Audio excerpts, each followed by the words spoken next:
السلام علیکم پاکستانیوں۔ تخلیق مملکت خدا داد کے لیے جہاں بیش پاک قربانیاں دی گئیں، وہاں اقبال کی شاعری اور فلسفے کو نظر انداز کرنا اقبال فہمی اور جدوجہد اصول پاکستان کی تاریخ کے ساتھ سراسر زیادتی ہوگی، کیونکہ ڈاکٹر علامہ اقبال ہی وہ شخصیت تھے جنہوں نے اپنی شاعری اور فلسفے سے سوئی ہوئی قوم کو حرکت کے مطلب سے آگاہ کیا اور انہیں خواب غفلت سے جگایا۔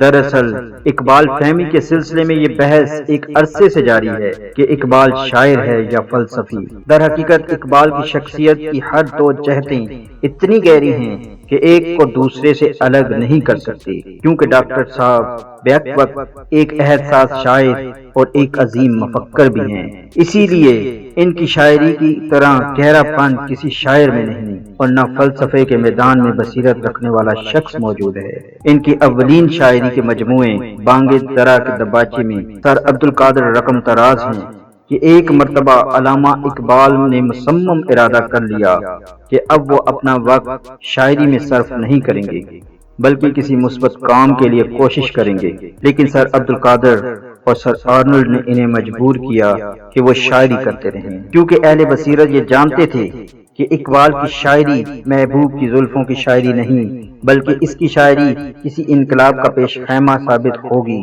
اس حوالے سے اقبال خود کہتے ہیں، اوروں کا پیام اور ہے، میرا پیام اور ہے، عشق کے درد مند کا طرز کلام اور ہے۔ اگر ہم اقبال کے فلسفے اور فکر کا مطالعہ کریں تو ہمیں معلوم ہوگا کہ ان کے فلسفے اور فکر کا آغاز قیام یورپ کے بعد ہوا، کیونکہ وہ پوری تہذیب و تمدن، معاشرت اور سیاست کو ایک اعلیٰ درجہ دیتے تھے۔ انہیں یورپی معاشرے کو نہایت قریب سے دیکھنے کا موقع ملا، تب اندازہ ہوا کہ یورپی تہذیب، معاشرت، سیاست اور تمدن اندر سے کتنی کھوکھلی اور فرسودہ ہے۔ تمہاری تہذیب اپنے ہی خنجر سے خودکشی کرے گی، تمہاری تہذیب اپنے ہی خنجر سے خودکشی کرے گی، جو شاخ نازک پہ آشیاں بنے گا وہ ناپائیدار ہوگا۔ دوستو، ضروری تھا کہ ایسی تہذیب کا مطالعہ کیا جائے جو اعلیٰ طرز معاشرت اور سیاست اور تمدن کی حامل ہو۔ تب انہیں اسلام ہی ایسا مذہب نظر آیا جو اپنے پیروکاروں کو اعلیٰ طرز معاشرت اور اخوت و بھائی چارے کا درس دیتا ہے۔ لیکن اس وقت جو مایوسی اور نا امیدی لوگوں کے دلوں میں موجود تھی، اس نے اسلامی تہذیب کی حالت ابتر کر کے رکھ دی تھی۔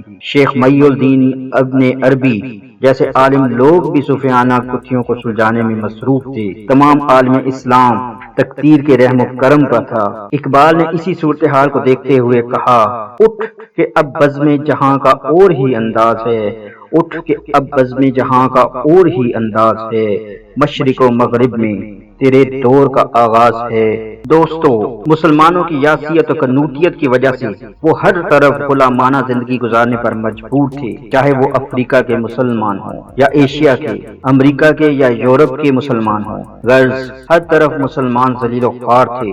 اقبال نے انہی افراد کے لیے کہا، غلامی میں ناکام آتی ہیں شمشیریں نہ تدبیریں، غلامی میں ناکام آتی ہیں شمشیریں نہ تدبیریں، جو حوض و کے یقیں پیدا تو کٹ جاتی ہیں زنجیریں۔ اسی ولولہ انگیز شاعری اور خودی کے بلند تصور کے ذریعے ایک بے جان قوم میں روح پھونکی، انہیں آزادی کی تڑپ دی، انہیں جستجو کا ذوق دیا۔ وہ کہتے ہیں، خودی کو کر بلند اتنا کہ ہر تقدیر سے پہلے، خودی کو کر بلند اتنا کہ ہر تقدیر سے پہلے، خدا بندے سے خود پوچھے بتا تیری رضا کیا ہے۔ دوستو، 1930 کے خطبہ اعلی آباد میں انہوں نے صاف صاف الفاظ میں کہا، ہندوستان میں ایک قوم ہے، یہ سراسر غلط ہوگا، کیونکہ ہندوستان میں اس وقت بہت ساری اقوام بستی ہیں جن میں مسلمان اور ہندو نمایاں ہیں، اور انہیں کبھی بھی ایک قوم نہیں کہا جا سکتا۔ ہندوستانیوں کو ایک قوم کہنے کا مقصد یہ ہوگا کہ ہم خود ہی ہندوستان کو خانہ جنگی کی آگ میں دھکیل رہے ہیں، لہذا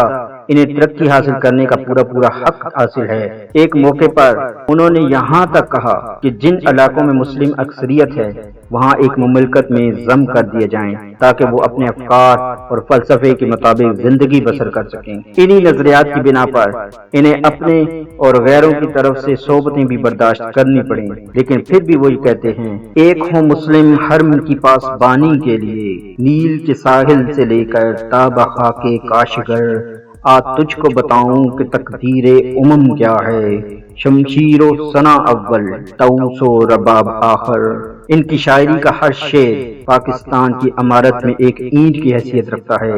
تخلیق پاکستان کی جدوجہد کو تیز تر کرنے اور جذبہ حریت بڑھانے کے لیے اقبال نے کہا، آج بھی ہو جو ابراہیم کا ایمان پیدا، آج بھی ہو جو ابراہیم کا ایمان پیدا، آگ کر سکتی ہے انداز گلستاں پیدا۔ دوستو، ڈاکٹر علامہ محمد اقبال شاعر اور فلسفی ہونے کے ساتھ ساتھ ایک سیر البیان مقرر بھی تھے، اور جب بات حق اور سچ کی ہو تو وہ دلوں میں گھر کر لیتی ہے۔ یہی وجہ ہے کہ جب وہ پنجاب مسلم لیگ کے چیئرمین منتخب ہوئے تو انہوں نے ایک ایسی تقریر کی جو پنجاب مسلم اسٹوڈنٹ فیڈریشن کی بنیاد بنی۔ اقبال کی انہی خدمات کے اعتراف میں ضروری ہے کہ ہم اقبال کی شناسی سے آگاہی حاصل کریں، 21ویں صدی میں مہذب کہلائیں۔ تو اسی لیے اقبالیات کو سمجھیں اور اپنے آپ کو بدلیں۔ بدلو سوچ، بدلو پاکستان، پاکستان زندہ باد۔